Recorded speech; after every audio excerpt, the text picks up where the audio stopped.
Hey guys, and welcome back to another YouTube video. In this video, I'll be going through the West Coast vs Essendon game, going through who scored well, who didn't score, including one of my guys went absolutely nuts and scored 140 in Duggan, and I didn't really have anyone else do too badly. I mean, Noah Long now has a break even that's above his average, I'm pretty sure, but aside from that, a really good day for me. I mean, Merritt still got a 111 and only really missed out on Hobbs, I guess, who ended up going 97. That would have been a good trade-in target, but aside from that, pretty good for me.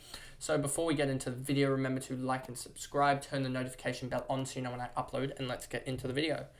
So as you can see here, Duggan 140, absolutely huge. Didn't he have a ridiculous second half of 85, and just got so many kick marks. I mean, if we look back at his score here, he ended up with a 12-mark 4-tackle game. His absolutely highest across pretty much all the stats, except for kicks, where he had a 22 kick 113 before. But imagine if he'd gone the highest in that as well, he would have got a 150 bomb, and that would have been absolutely nuts. He just was ridiculous. Didn't get off to the best of starts. No, he had a free kick for and then got taken, free kick against, and then that free kick got taken away. Then 2 tackles, a mark early, and really started to get going early. And he was on, I don't know what it was, 11, 17, 19, 21. He was on 21 inside 5 minutes, and it just felt like one of those games where he was going to go nuts, and I'm glad that I've owned him, as now he's got a break even of, I believe, 60 or 50. Duggan's break even 74, so it is still a highish break even, but I mean, he's got another 2 games to prove himself, basically. Well, not to prove himself, but to get some cash, and if he goes 140, which I doubt he will, he's probably not going to be a keeper for me, to be honest, but as I just like the look of Daicos, Merritt, and Petrarca more.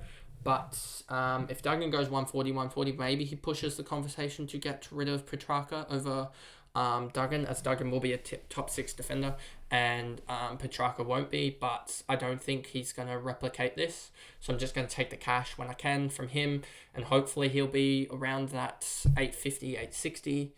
If we look at Duggan here, 1, 2, 3, 4, 5, he drops an 81 out of his system, but then drops a 96. So, but that 63 will become less prominent if he goes like 140 again. He should have a break even of, I don't know, maybe like a 65 or something, 60 the next week for, and it'll be like 850k. I'm just hoping he gets to 850k, to be honest with you. Hunt 120, absolutely huge. Hearn 109 on 100% efficiency, absolutely huge from him. Tim Kelly Williams 85. He's been pretty good on the ruck, to be honest. Yo 84, Oscar Allen 80, Waterman 78, Jimby 67. So whoever held him, he's done all right, but just hasn't been the type of player since round 4 or 5. I think it was that Geelong game where he just got beaten up, and ever since then he hasn't been the same. Sheed 64, pretty good from him. Witho, Foley, West, Bazo, Gaff. And then Clark 35 off the bench, and Noah Long 34, so he's been pretty disappointing. Noah Long just can't get into the game like he was pre-injury, but I think he's starting to get the flow back in, and I think he could be on for a good game if he can get some goals, because, I think he has really good games when he gets just even 1 goal. I think it bumps him up by like 20 or 30 points or so, because he gets some more involvement in the game. Yes, I know a goal isn't worth 20 points, and it's only worth effectively 6 plus the kick 9. So he's only I think he can easily get a 50 or 60, and that'll be decent for a 20th or 21st score from players if he can do that, as that's sort of like a safeguard away from copping a 30 or something like that in a bye. Redmond 125, Martin 124, Merritt 111, absolutely huge from Merritt. Great last quarter, and he won't hopefully cop the tag against North, and I can roll with Hobbs and Merritt, and hopefully they both turn up against North.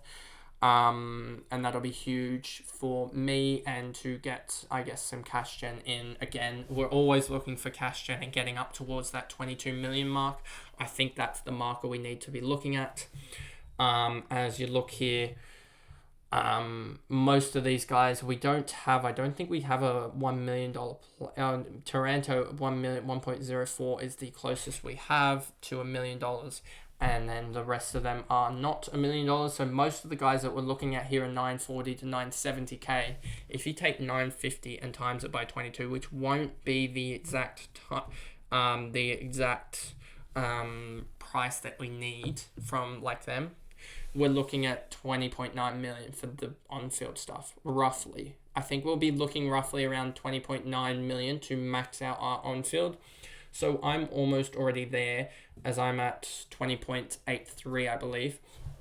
And I've got still the likes of a cash grab out of Hobbs and Humphrey. I think those two could gain another 200k. You got Duggan, who could gain, but is probably going to be counteracted by McPherson. Then you still got Mitchell to gain some cash, and hopefully some of these other guys can gain some cash somewhere, and I can get up towards that 21.5 to 22 million range that I need to get up to finish off my team. And then no one else here really to talk about. And then we go Essendon, we've talked about half of it, and then you go down to Hobbs 97, a really good second half from him, a 63 second half, sort of put him into contention for me, as he's done really well now. If we look at the AFL, and then we look at the CBAs here, and then we go to the likes of Essendon. Here you'll see Hobbs is sitting at 55, so we had a 38 game and then a 55 game. So if we look at Hobbs, here, he had a 92 and a 97 in those games. So I guess he's broken off that thing that I said a couple of weeks ago, where he wasn't scoring with CBAs and is now actually scoring. So I'll gladly be wrong about that. I thought that was the case. I mean, the data sort of looked that way, but things change, and he's had two relatively easy opponents, and he's got two more relatively easy opponents before I trade him out. Anyway, so I'm hoping to take advantage of that. I probably should have taken advantage of it when it was 500k, because that would have been also when it was at 520k or so that would have been a better option, but still not going to not jump on him. And then you've got, I could look at Keys, but I think Keys is going to be a guy post-buy that we could still look at. If Keys is back into the midfield, he's probably only going to rise to 650k. And I could honestly get Dawson, Laird, and Keys for the likes of Bontempelli, Zeeble, and Whitfield. I could honestly do that switch, and that would change it massively, and I'd be able to get 300-point scorers in easily for those guys and not have to worry about cash gen. And yeah, so that is a plan for me in the future, but we'll wait and see with that. Then you've got no one else here really to talk about. Not really, no one else here, no. So yeah, that's about it. Nothing from Caldwell or Perkins to suggest getting them in. So that's basically the video there.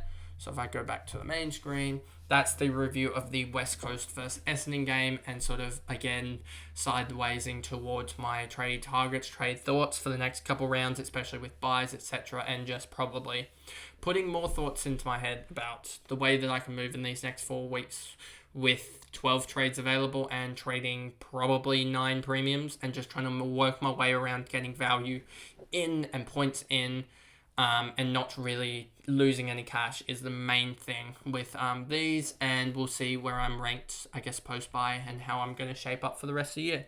So that's the video, and I'll see you guys in another one. Thanks, guys. Goodbye.